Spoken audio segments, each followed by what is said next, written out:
हुकूमतें बदल जाएंगी, अपोजिशनें बदल जाएंगी, लेकिन हमारे रवैये, हमारी सोचें नहीं बदलेंगी, हमारे काम करने का तरीका कार नहीं बदलेगा। जब तक ये सब कुछ नहीं बदलेगा, जाहिर है मुल्क के हालात किसी भी सूरत, किसी भी मामले में बेहतर नहीं हो सकेंगे, क्योंकि हमारी शायद विल ही नहीं है कि मामलात को बेहतर किया जा सके।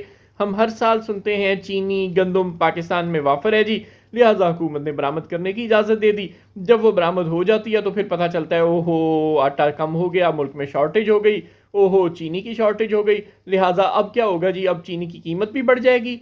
और जो शुगर मिल्स के पास और फ्लोर मिलर्स के पास जो थोड़ा सा स्टॉक पड़ा होगा, उसकी वो 4 गुना कीमत भी बढ़ा देंगे।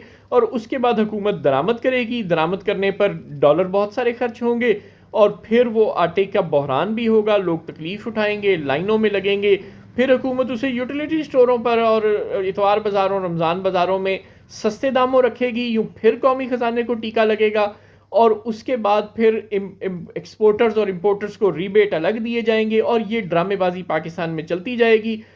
जो मिलर्स हैं वो सब्सिडियां लेते चले जाएंगे, और किसान पिसता चला जाएगा, और आवाम की जेबों पर हाथ साफ होते चले जाएंगे, लेकिन किसी के कानों पर जूं नहीं रेंगेगी। जो मिजाज हैं, जो रवैये हैं, वो बदस्तूर वैसे के वैसे ही रहेंगे। इस साल भी हर साल की तरह यही हो रहा है कि हुकूमत ने आटा बरामद करने की इजाज़त दे दी है, ये सोचे समझे बगैर कि अभी तो गंदम हमारी उतरी भी नहीं है नए मौसम की, और ये गंदम जो हम कटेगी और उसके बाद ये कब तक चलेगी, इसकी फसल कितनी होगी, सितंबर अक्टूबर के बाद क्या होगा, नवंबर में क्या होगा, दिसंबर में क्या होगा, अगले साल अप्रैल में आपको नई फसल मिलनी है। अभी तो जो अगली फसल है उसमें 13 महीने, यानी इस फसल में भी तो 1 महीना बाकी है ना, 1 महीना इस फसल में बाकी है। इस फसल से आपके पास जो गंदम आएगी, आप फर्ज करने 8-10 महीने उससे गुजार लेंगे, आखिरी 2-3 महीने शॉर्टेज की होगी, लिहाजा उस वक्त आपको इंपोर्ट करनी पड़ेगी। उस वक्त कहेंगे ओहो जी, उस वक्त के तखमीनों के मुताबिक तो गंदम पूरी थी, पता नहीं किस तरह क्या हो गया, इंक्वायरी कमेटी बना लो। और इंक्वायरी कमेटी बैठी रहेगी और शहबाज शरीफ की हुकूमत खत्म हो जाएगी, और पाकिस्तानी अवाम की जेबों पर हाथ साफ होते जाएंगे, लेकिन किसी को शर्म, किसी को हया नहीं आएगी। बात सीधी सी है, हुकूमत के आधे से ज़्यादा जो MNAs MPs हैं, वो हमेशा की तरह, हर हुकूमत की तरह ज़ाहिर है फ्लोर मिलर्स होंगे। उन्होंने गंदम काश्त की होगी, उन्होंने अपना आटा एक्सपोर्ट करना होगा, और एक्सपोर्ट करके उन्होंने पैसे कमाने होंगे, लिहाजा उन्होंने शहबाज हुकूमत से इजाज़त ले ली है। वजारत तिजारत ने नोटिफिकेशन जारी कर दिया है कि आप गंदम बरामद कर दें।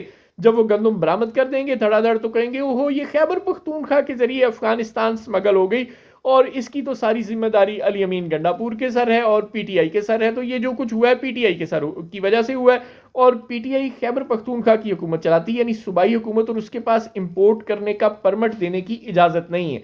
ये इजाज़त सिर्फ वफाकी हुकूमत दे सकती है, और वफाकी हुकूमत ने इंपोर्ट की इजाज़त दे दी है।